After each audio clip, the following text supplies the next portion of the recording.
Hello guys! I am here to bring you a Tag Tuesday video for a tag that I have not been tagged in, but that I thought would be fun to do anyway.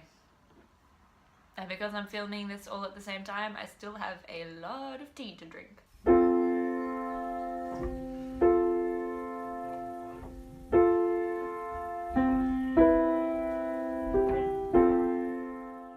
So I thought that today I would do the Reader's Problems tag.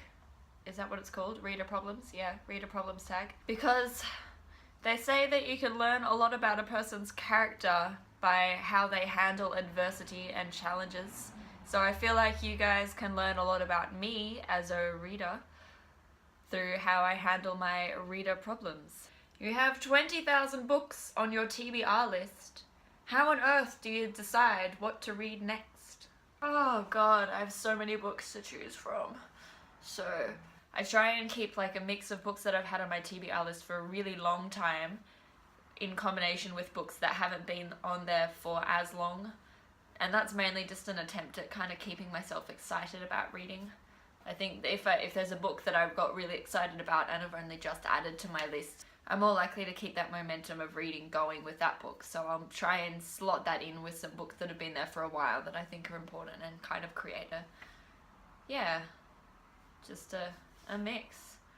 Plus I have a jar. I've always got a TBR jar that I can pull a book out of if I get really stuck for a book to read. You are halfway through a book and you are just not loving it. Do you quit or are you already committed? I'm really terrible with this because I am kind of OCD. Like I do suffer from mild OCD like tendencies. So once I start a book, I find it really hard to think that that book is out there and I haven't finished it. Like I will, even if it takes me years, I will keep at it. I'll read chapters in between other books instead so that I'm not completely falling into a reading slump, but I can't leave books unread. I think in the I Never tag, there was a question that was like a book that you've never finished, and there's two that I mentioned, and I think they're actually the only two that I've never finished, and one of them I'm probably going to go back and finish just because I feel so weird about not having finished it. So yeah, I'm definitely already committed. I will not stop even if it takes me like 5 years to finish that book. The end of the year is coming and you are so close but so far from your Goodreads goal. Do you try and catch up? And how? Well, this is the first year that I've ever had a Goodreads goal, so I can't really tell you what I'm going to do at the end of the year if I'm really far away from my Goodreads goal. Chances are that I will definitely try and catch up as close as I can. That being said, if my goal is 50 books and I only read 49 or 48, or in fact anywhere in the upper 40s, I don't consider that a failure at all. I don't need to have achieved exactly 50 books to be ticking that goal off. If I get anywhere in the ballpark, I'm kind of like, good job, that's a pretty good figure of books to read.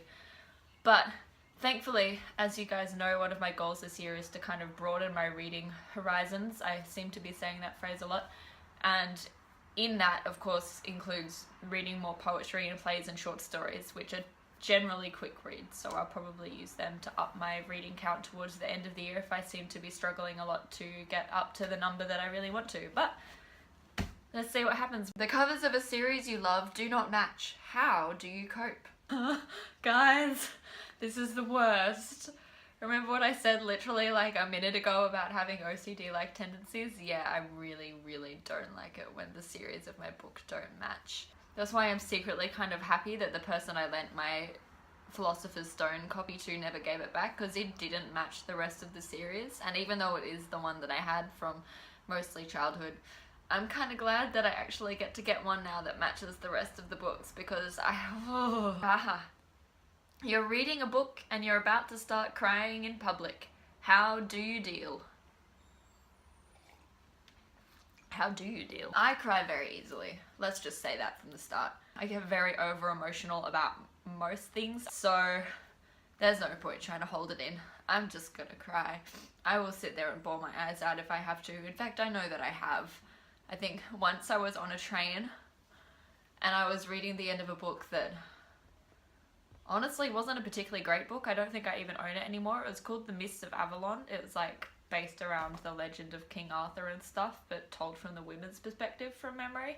Anyway, the end of that, far out, just made me, I was basically sobbing uncontrollably on this train, and we pulled into the station where I was finally supposed to get off, and I was getting off the train, like tear-streaked face, red puffy eyes, still kind of hyperventilating, and this woman came up and asked me if I was okay because she thought that I'd just been broken up with.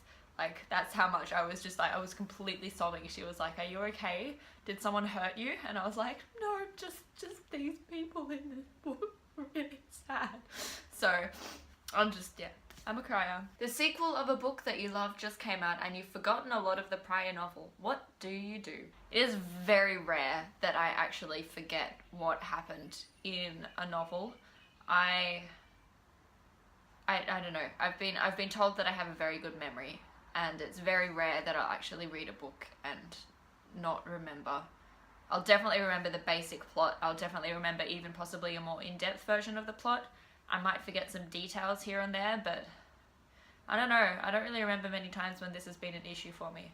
I have a feeling that I would just start reading the new book. If at some point during the first couple of chapters I'm thinking I've really forgotten something here and I feel like I'm missing something important, then I just go back and read the other book because why not? But I don't know. It's not something that I've had to deal with before. You don't want anyone borrowing your books at all. How do you politely find a way to tell them no?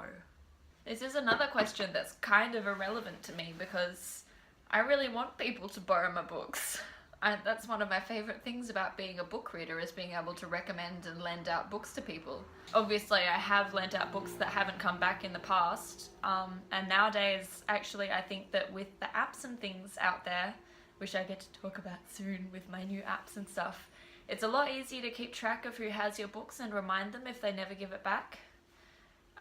For example, the app that I'm using does actually have an option for you to not only say that a book has been lent out to someone, but you can add a contact to it too. So if they're in your phone contacts, say for example, I lend a book to my mum, I can just be like, lent out to mum. And then it's got her phone number and everything on the app ready to go. So if you're scrolling through it in a couple of months' time and you're like, "Hey, I never got that book back," you can like contact them from the app and be like, "Dude, give my book back." So there's lots of safety sort of measures out there nowadays for if you lend a book to someone and you're worried that you're never going to get it back. But yeah, I like lending books to people. You've picked up and put down 5 books in the last month. How do you get over your reading slump? Books comes into play. Often I'll end up in a reading slump if a book is just moving too slowly for me. And that usually happens because I'm trying to read something that is considered a literary classic, as they say.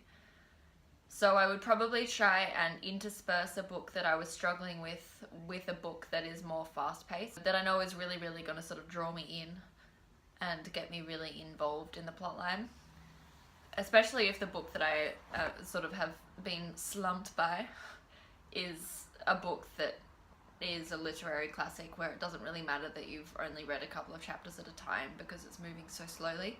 Then I'd probably read either something really fast-paced, like maybe an Agatha Christie novel, or like a mystery or something like that that's going to really, really get you involved. Or I might read something that I already know and love, like Harry Potter or something else like that. Or I might read some kind of trashy romance novel on my Kindle app on my phone, because it's basically not even like reading. They're so bad and so easy to read that they can be quite fun as well. So any one of those 3 I will use to try and get me back into reading. There are so many books coming out that you really, really want to read. How many do you actually buy? At the moment, it seems like none of them, really. I don't buy very many books very often. Most of the books I think that's because of the fact that I have a massive TBR list of books that have been out for a very long time, so I don't feel like I need to buy them immediately. I haven't had much of a history of keeping track of what books are being released in the upcoming year, or getting really excited about new books that are about to be released. That might change now that I'm on BookTube, and I have a feeling I'm going to find it a lot harder to hold myself back from buying books, but at the moment, I tend to be pretty good at not buying too many books. Which is lucky because I have a fairly solid number of books here in my house right now that I need to read that I haven't got around to reading. So, yeah. After you've bought all of your new books, how long do they stay on your shelf before you read them? Years? really long time. Like I said, I've got books that I received for my 21st birthday, 21 books, and I've read one of them. I have been a really bad reader over the last few years.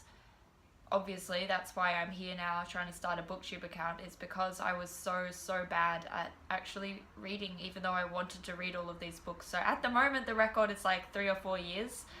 I'm hoping that now that I'm trying to read more often, that will come down to maybe half a year or something like that instead. But yeah, it's been a really long time. Aha! So there we go. That's it. 10 question tag. And I know that this tag is one that isn't actually going around at the moment, so I'm not sure whether it's a faux pas, should we say, for me to be resurrecting it, but I think I might like to tag some people in it anyway. So I'm gonna tag Cam from Wolf Shot Publishing. Olivia, I'm sure you get tagged by a lot of people in a lot of things, but you have been tagged too. That's Olivia at I Livy for Books, which I ruined several times in my previous video. Clara at Clara Reads Books, you are tagged as well. Anyone else, if you're interested in doing this, you're also tagged, because I ain't gonna be one to keep the love exclusive. I'm happy to spread the tag love as far as it needs to go. So if you're interested in doing this tag, do it.